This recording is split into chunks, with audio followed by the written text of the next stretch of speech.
Hey guys, welcome back to my channel wow classes.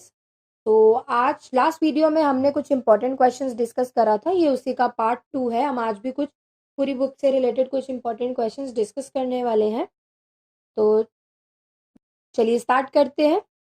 Question number 1 is prove that 5 plus root 3 is irrational number.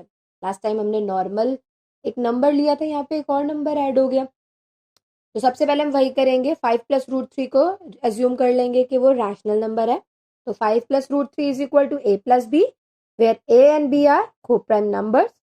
Root 3 is equal to a upon b minus 5, where a upon b and minus 5 are rational and their difference is also rational, कि वो अलग अलग भी rational है और उनका difference भी जो आएगा वो क्या आएगा, रैशनल आएगा। अब हमको पता है कि रूट 3 रैशनल नंबर है, but this contradicts that this fact that root 3 is irrational number, so our assumption is wrong. As जैसे कि मैंने यहाँ पे तो आपको शॉर्ट में बताया, बट इन एग्जाम आपको पूरा रूट 3 को सॉल्व करके दिखाना है कि रूट, मैं इसकी अलग से एक वीडियो बना दूंगी, रूट 3 को सॉल्व करेंगे पूरा, फिर उसको प्रूव करेंगे कि रूट 3 जो हमारा है वो इरैशनल है।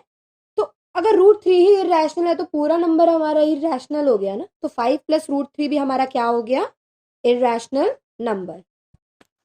वेरी इजी क्वेश्चन था ये। नेक्स्ट क्वेश्चन मूव करते हैं। Question number 2, find the difference of two numbers is 26 and one number is 3 times the other number, find them। very easy question, इससे easy question कोई हो ही नहीं सकता। तो लेट कर लेंगे हम नंबर्स को x एंड y। अब अगर हम अकॉर्डिंग टू क्वेश्चन देखें, क्या बोला है इन्होंने, ये जो डिफरेंस बिटवीन है नंबर का 26 है, और पहले इन्होंने क्या बोला है कि one number is 3 times other, one number is 3 times other, हो गया x is equal to 3y, हमने मान ली इक्वेशन नंबर 1। अब इन्होंने बोले difference between two number is 26, तो x minus y is equal to 26, ये हमने मान ली इक्वेशन 2। अब हमने क्या करा ना, put the value of x from equation 1 in equation 2। Equation 1 में जो x की वैल्यू 3y गिवन है, हम उसको कहाँ पुट कर देंगे, इक्वेशन 2 में। तो इक्वेशन 2 हमारी थी x minus y is equal to 26, x की वैल्यू हमने 3y पुट करी, तो हमारे पास बन गया 3y minus y is equal to 26। Answer आया 2y is equal to 26। y को हमने इधर ही रहने दिया, 26 अपॉन 2 कर दिया, तो हमारी y की जो वैल्यू थी वो आ गई 13। अब x is equal to 3y था, तो हमने यहाँ पे y की वैल्यू पुट कर दी, x इज इक्वल टू 3 अब मल्टीप्लाई बाय 13, x की वैल्यू आ गई 39। और हमें क्या निकालने थे, दोनों number, one number is 13 and another number is 39। आइए आगे बढ़ते हैं नेक्स्ट क्वेश्चन पे। इन्होंने बोला find the roots of the following equation, roots निकालने इस इक्वेशन के, और इक्वेशन हमें क्या दी है, 1 upon x plus 4 minus 1 upon x minus 5 is equal to 11 upon 30, where x is not equal to minus 4 और 7। अब क्या मतलब है इसका, आइए देखते हैं। सबसे पहले इक्वेशन सॉल्व करते हैं। मल्टीप्लाई कर लिया हमने, एलसीएम ले लिया एक्स प्लस 4 और एक्स माइनस 7 का। अब ऊपर दोनों जगह 1 थे, तो बेसिकली हमारे पे ऊपर जो आंसर है वो आ जाएगा x minus 7 minus x plus 4। अब हमने बाहर माइनस था, तो अगर हमने ब्रैकेट खोला तो साइन अंदर के चेंज हो गए, x से x कैंसिल हो गया, और नीचे की इक्वेशन अगर हमने सॉल्व करी तो हमारे पास आया x square minus 3x minus 28। आप लोग बोलोगे ये कैसे सॉल्व करा, ऊपर हमने क्या करा, x को पहले मल्टीप्लाई कर दिया 7 माइनस एक्स से, फिर 4 को मल्टीप्लाई करा 7 प्लस एक्स से, तो हमारे पास आया x square minus 7x plus 4x minus 28।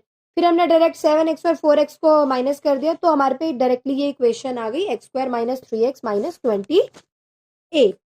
ऊपर माइनस 7 माइनस 4 को करा हमने तो माइनस 11 आ गया। अब डायरेक्ट हमने 11 से 11 कट कर दिया, अगर हम अपोजिट भी लेकर जाते तो वो कट हो जाता, तो ऊपर -1 बचा, इधर +1 बचा। क्रॉस मल्टीप्लीकेशन करा हमने, तो x square minus 3x minus 28 is equal to minus 30 आ गया। 30 को हम लेफ्ट हैंड साइड ले आए, पॉजिटिव में हो गया, तो हमारे पे जो इक्वेशन थी वो आ गई x square minus 3x plus 2 is equal to 0।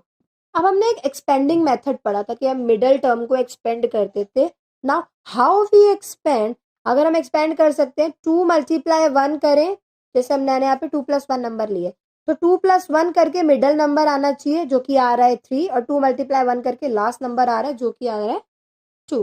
तो हमने 2 प्लस 1 3 की जगह पे पुट कर दिया, अलग अलग कर दिया, तो हमारे पास बन गया x square minus 2x minus x plus 2 is equal to 0। Common ले लिया x, तो x माइनस 2, यहाँ से -1 कॉमन ले लिया तो x माइनस 2। x-2 को एक जगह लिख दिया और x-1 को एक जगह लिख दिया। 2 आई हमारे पे वैल्यू, x-1 से हमारा x1 निकल आ गया, x-2 से हमारे पास x2 निकल आ गया। तो x और 1 की वैल्यू क्या आ गई, 1/1 और 2। तो रूट्स हमारे पास आ गए 1,2। आगे बढ़ते हैं अपने नेक्स्ट क्वेश्चन पे। Find the coordinates of the point which divides the line segment joining the points -1 and 7 and 4 and -3 in the ratio 2:3। Similar कर लिया, एक डायग्राम बना लिया, ए को ये मान लिया, बी ये मान लिया, मिडल मान लिया x-y है, क्योंकि मिडल तो मानना पड़ेगा बिकॉज रेशियो दिया, और रेशियो क्या दिया, 2 और 3। अब हम ना यहाँ पे सेक्शन फॉर्मूला से सॉल्व करेंगे।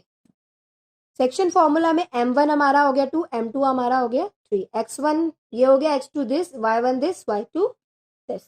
अब फॉर्मूला क्या है हमारे पास, x is equal to m1 multiply x2 plus m2 multiply x1 upon में m1 प्लस m2। अब हमने x की वैल्यू यहाँ पे पुट कर दी, 2 ब्रैकेट में 4 प्लस 3 ब्रैकेट में -1 अपॉन में 2 प्लस 3। तो हमारे पास आया 8 - 3/5, 5/5 कैंसिल आउट करके 1, x की वैल्यू क्या आ गई, 1। सिमिलरली y के लिए भी फॉर्मूला गिवन है, m1 y2 plus m2 y1 upon में m1 प्लस m2।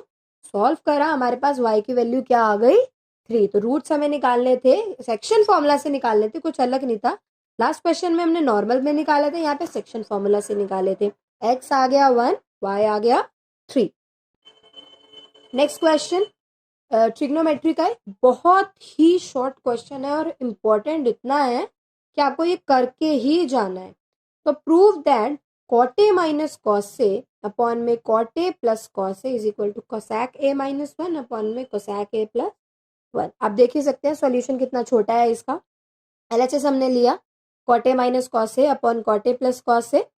तो cot a को हम पता है हम cos a upon sin a लिख सकते हैं, तो हमने न्यूमरेटर में भी cos a upon sin a लिख दिया, डिनोमिनेटर में भी cos a upon sin a लिख दिया। अब क्या करा, दोनों जगह से ना cos से कॉमन ले लिया, न्यूमरेटर से भी डिनोमिनेटर से भी।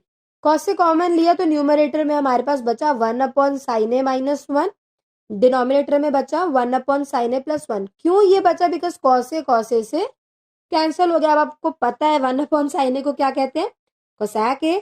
तो अब ऊपर आ गया cosec a -1, नीचे आ गया cosec a प्लस 1। ट्रिग्नोमेट्री का आज तक का सबसे छोटा क्वेश्चन है और उतना ही इम्पोर्टेंट है, तो इसको ध्यान से करके जाइएगा। तो आते हैं हम अपने लास्ट क्वेश्चन की तरफ। Question number 6, a sphere of radius 4.2 centimeter is melted and recast into a cylinder of radius 6 centimeter. Then find the height of cylinder. यहाँ पे मैंने डायग्राम बनाया कि स्फेयर का रेडियस इतना गिवन है, सिलेंडर का रेडियस इतना गिवन है। अब लिखते हैं, चलो रेडियस ऑफ स्फेयर को हमने मान लिया r1 जो कि हमें गिवन है 4.2 सेंटीमीटर। रेडियस ऑफ सिलेंडर को हमने मान लिया r2 जो कि हमें गिवन है 6 सेंटीमीटर।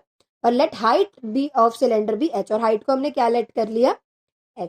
अब वॉल्यूम ऑफ स्फेयर और वॉल्यूम ऑफ सिलेंडर हमने इक्वल क्यों रखा है इसको, बिकॉज हमने स्फेयर से ही क्या बनाया है, सिलेंडर बनाया, तो वॉल्यूम तो उसका इक्वल ही होगा ना, ये एक्स्ट्रा तो कुछ हमने एडिंग करी नहीं है। तो वॉल्यूम ऑफ स्फेयर होता है 4/3 πr3, और स्फेयर का रेडियस 1 था तो हमने r1³ लिख दिया। सिमिलरली वॉल्यूम ऑफ सिलेंडर क्या होता है, πr²h, r2 हमने यहाँ पे लिखा, पाई से पाई हमने कैंसिल कर दिया, 4/3 को एज इट इज लिखा, 4/3 रेडियस की वैल्यू पुट कर दी 4.2, इसका स्क्वायर क्यूब हमने नहीं करा, अलग अलग करके लिख दिया। उधर r2 की वैल्यू पुट कर दी 6 का स्क्वायर, उसको 36 हमने डायरेक्ट लिख दिया।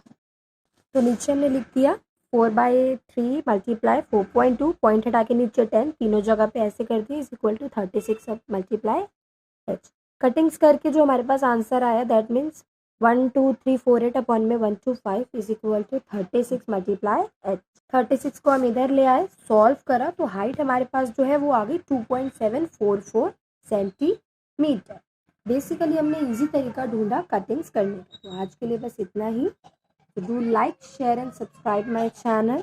चैनल को जरूर सब्सक्राइब करें ताकि आपको आगे भी ऐसे इंपॉर्टेंट वीडियोस देखने को मिले। Thank you for watching my video.